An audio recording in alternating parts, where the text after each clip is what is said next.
Hello दोस्तों, स्वागत है आप सभी को जर्नी फॉर स्टडी में। और आज के वीडियो का जो टॉपिक है वो है बहुत interesting quiz of life process. इस वीडियो के थ्रू आपका रिवीजन हो जाएगा, एक तरीके से आप रिवाइज कर लोगे आप अपने चैप्टर को। तो शुरू करते हैं बिना किसी देरी के।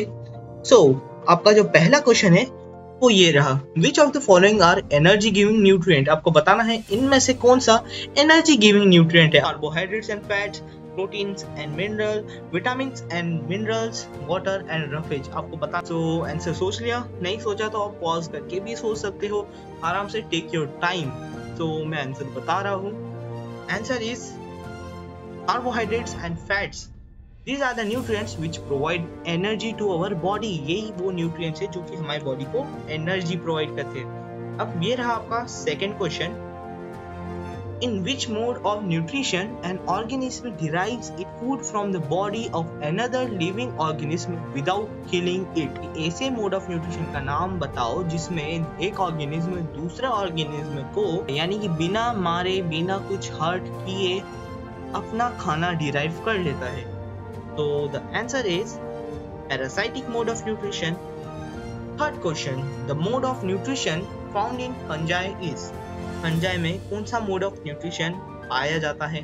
तो the options are parasitic nutrition, holozoic nutrition, autotrophic nutrition, heterotrophic nutrition. तो आंसर आपने सोच ही लिया होगा। तो आपका आंसर जो है करेक्ट है कि नहीं है आप बताना मुझे कमेंट बॉक्स में। और हेप्टोट्रोपिक मोड ऑफ न्यूट्रिशन। अब आते हैं हमारे फोर्थ क्वेश्चन पे, Roots of the plants absorb water from the soil through the process of। यानी कि जो प्लांट्स की रूट है वो सॉइल से पानी किस प्रोसेस के थ्रू एब्जॉर्ब करती है वो आपको बताना है। आपको याद ही होगा, हमने इस चीज को भी बहुत डिटेलिंग में पढ़ा है लाइफ प्रोसेस चैप्टर में। The answer is osmosis. हाँ बिल्कुल, आप बिल्कुल सही हो। और अगर गलत हो तो कोई बात नहीं, अगले क्वेश्चन में ट्राई कर लेना वापस से, बस थोड़ा सा ध्यान देके थोड़ा सा और फोकस करके आंसर देना। Fifth question is the site of photosynthesis in the cell of the leaf के सेल में कौन सेल ऑर्गेनल में जो फोटोसिंथेसिस है वो प्रोसेस परफॉर्म होती है। ऑप्शंस आपके सामने हैं।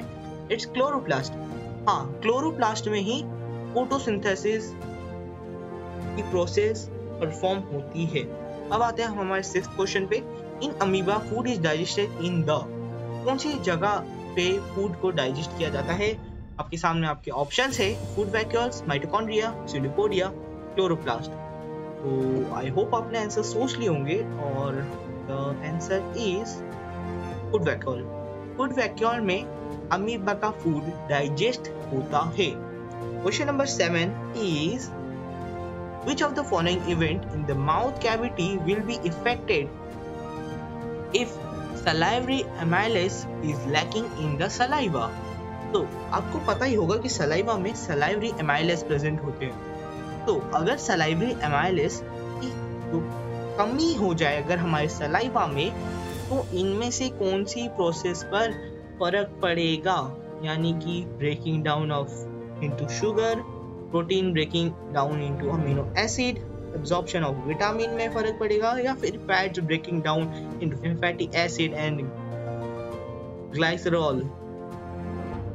जल्दी से आंसर बताइए। तो the answer is starch breaking down into sugar.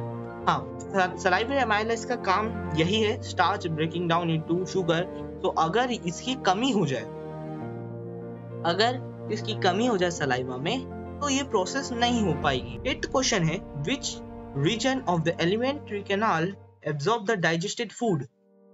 Alimentary canal की कौन सी ऐसी जगह है जहां पे जो डाइजेस्टेड फूड है वो एब्जॉर्ब किया जाता है। आंसर आप सोच लो जल्दी से, आपके सामने ऑप्शन दिए हुए हैं। अगर आपको और टाइम चाहिए तो थोड़ा सा वीडियो पॉज कर लो। तो the answer is small intestine.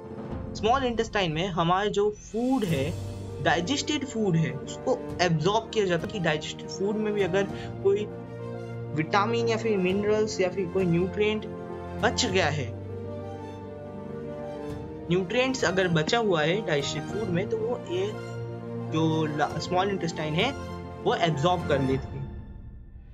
Question number 9, the contraction and expansion movement of the wall of food pipe is called. आपको पता ही होगा इस मूवमेंट को बोलते हैं हम पेरिस्टैटिक movement. 10th question is, when a few drops of iodine solution are added to rice water, the solution turn blue-black in color.